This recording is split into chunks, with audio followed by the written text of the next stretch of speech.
Hi guys, I'm Kasha. Welcome to our coffee times to discuss horror. And today I bring you a horror book review. I'm here to talk to you about The Gathering. It's coffee time! Today we are going to be taking a look into The Gathering by CJ Tudor, and this book review is not gonna contain any spoilers. If you have never seen a book review of mine before, I just focus on the plot, the characters, the themes, the writing style, the horror, all of those things, but I leave out all the spoilers so that you can still enjoy the book. We're going to be talking today about this baby that came out earlier this year, and it was one of my most anticipated books of 2024. And because I have been reading CJ Tudor now for years, I thought it would be good to sit down and give you a book review of her latest novel. The first book that I read by CJ Tudor was actually her debut novel called The Chalkman that came out in 2018, and I was really curious about that one because people were saying that CJ Tudor was the new British Stephen King, and obviously that would pique my interest. Even though I really enjoyed the book and I could definitely see why people would say that she was the female Stephen King, I feel like, she always has this mix between almost true crime and sometimes supernatural elements to it, and I can see why that is very similar to the way that Stephen King writes his books. And even though The Chalkman was not like a new absolute favorite of mine, I did enjoy the writing style and I kept picking up the next books that she published, and I found myself enjoying her books more and more as time went on. So when I heard that her new book was going to be set in an isolated Alaskan town and it was going to have vampires, I knew that I had to sink my teeth into it. So sit down and let's talk about this book, as always, spoiler free. We are in a small Alaskan town and a murder has been committed. A teenage boy has been killed, his throat has been ripped, and his body has been drained of blood. Now, the town has never seen a death like this, a murder like this, in 25 years. So they quickly point fingers to the colony and the vampires. The colony is basically a group of vampire, as the author calls vampires in this book, that live in the woods next to the town. Detective Barbara Atkins is an anthropologist and she is an expert when it comes to vampire killings, and that is why she's put on the job. She's sent to this small town to figure out who killed this teenage boy, and if it was the vampire, if a call would be needed. A call is basically what they do when vampires are committing crimes and they need to be stopped, and then they decide to kill the whole colony. As Barbara finds out more and more about the history and the background of this town, a lot of secrets are gonna come to the surface. The characters in this book I felt were all very relatable, and that includes the vampires.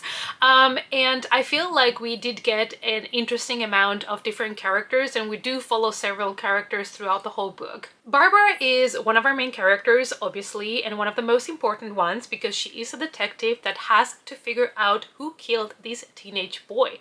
I really found refreshing that Barbara was a flawed character.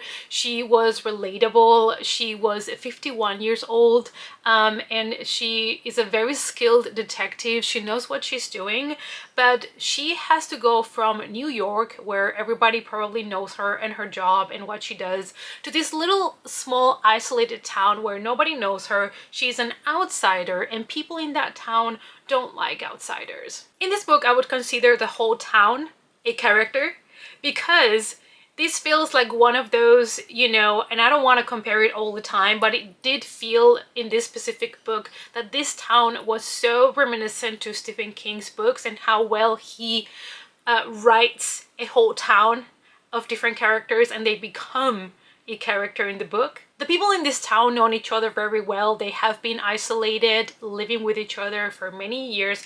They know each other's secrets, but they also know how to push each other's buttons. But even in this small town, isolated, where they think everyone knows everyone and there's no secrets, there are.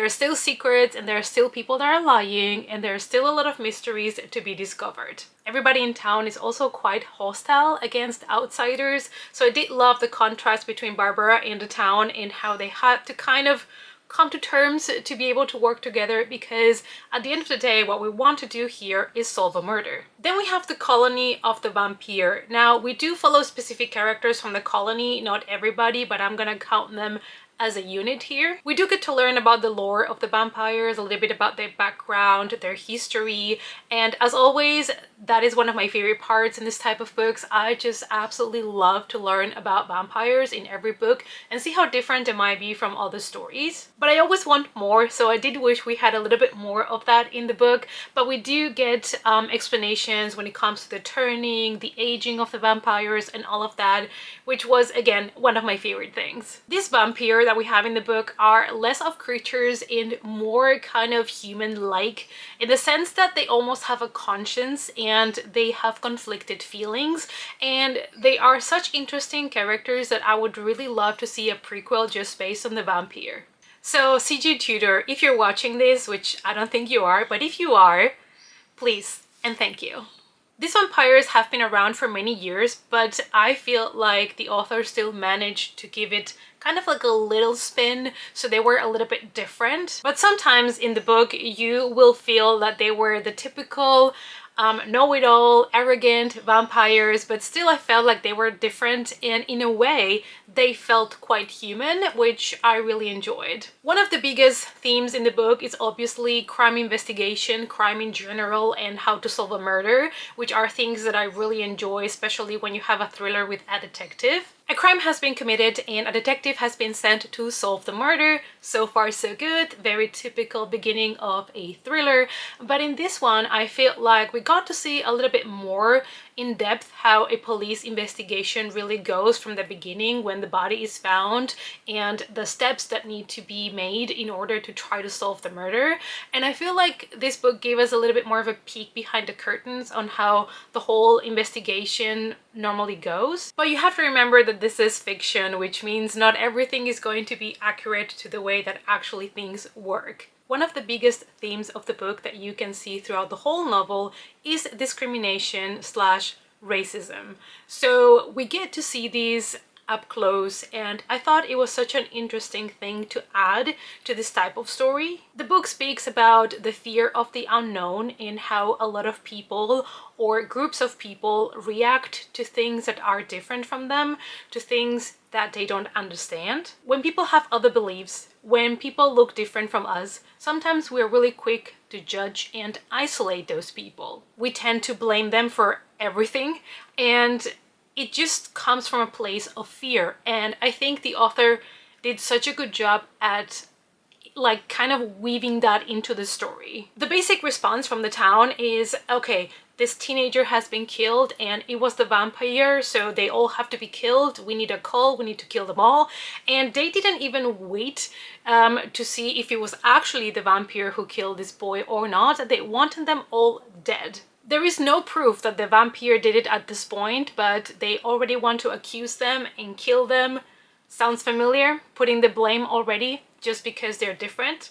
There are other themes throughout the book, like exploitation and other darker themes that come from the background stories from some of the characters and their secrets, but I don't want to talk about that because I don't want to spoil any of the important plot points. And there are also a couple of twists and turns, so I want you to discover them by yourself.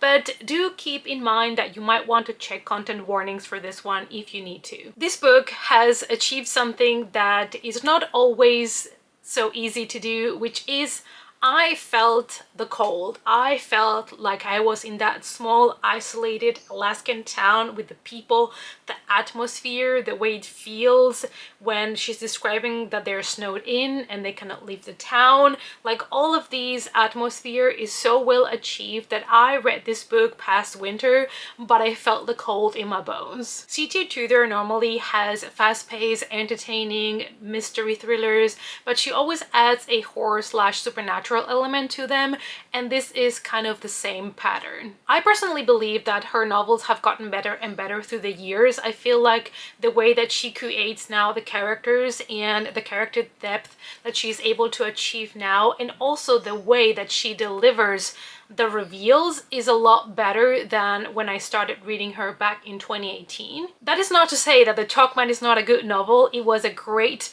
debut novel and I really enjoyed it, but I can see that she has gotten better when it comes to her writing, which is something that you would like to see. Obviously, you would like to see a writer evolving and finding their own writing style and being really comfortable with it, which also translate into much better told stories. This book had me on a chokehold. The day that I started reading it, I could not put it down. I think it's because of the pacing, the tension building, because a lot of the chapters ended up kind of in cliffhangers and you wanted to keep reading. The characters were great, the atmosphere was great, and also the writing style had a little bit of self-awareness from the characters that I thought was absolutely fantastic. When it comes to the horror, this is not a slasher, this is not a haunted house story, so it is at its core a murder mystery. It's a thriller more than a horror, but there's a lot of horror elements added to it. We have, of course, the vampire, which are a supernatural creature that are added here, and there are some deaths, there is some blood, but there is not a lot of gore or very graphic depiction of kills. So I think this is very kind of accessible for a lot of people that want to read a horror thriller without it being too intense. So it is more of a crime murder mystery thriller than a horror, but there are a lot of dark things that come up, especially when we delve deeper into the past of the town. CJ Tudor is a British author, and she actually didn't start professionally writing until she was in her 30s, but she has always been really interested in writing. As a fun fact, her favorite movies are Ghostbusters and The Lost Boys. I don't know if that has changed, but that is the information that I have. Favorite authors are Michael Marshall, Stephen King, and Harlan Coben. The Gathering is her 7th novel. I mean, her 6th one, because one of them is a short horror story compilation. I have read all of her books so far, except for the short horror story compilation, but I do own it, so I need to get my butt to read that. Her books in publication order are The Chalkman, The Taking of Annie Thorne, also known in some countries as The Hiding Place, The Other People, which is still one of my favorites, The Burning Girls. We have A Sliver of Darkness, which is the short horror story compilation. Then we have The Drift, and we have The Gathering. So the last two, The Drift and The Gathering, they both have really like winter-like snowy settings, and I think she has mastered that atmosphere of an isolated cold place. At the end of the day, I really enjoyed this book. It did not disappoint. I love all the crime aspects to it, the typical detective story, but with a little bit of a spin. And the same thing can be said about the vampires. I really liked the way that she presented them. They felt like typical vampires at times, but with a twist. And these vampires felt really human, which is something that I sometimes love to see. A lot of the times when you read vampire books, they are considered monsters slash creatures, and it was a little bit refreshing to see them more having a conscience and having conflict in their head because they didn't know what to do, when normally vampires are portrayed as very cocky, always taking what they want because they're powerful, blah blah blah. So it was nice to see them a bit more humanized. As I said, this story has some kills and some bloody moments, but it's not very graphic, not very gory, so I feel like it's very accessible for everybody. I would say this is kind of True Detective meets Fargo in a way.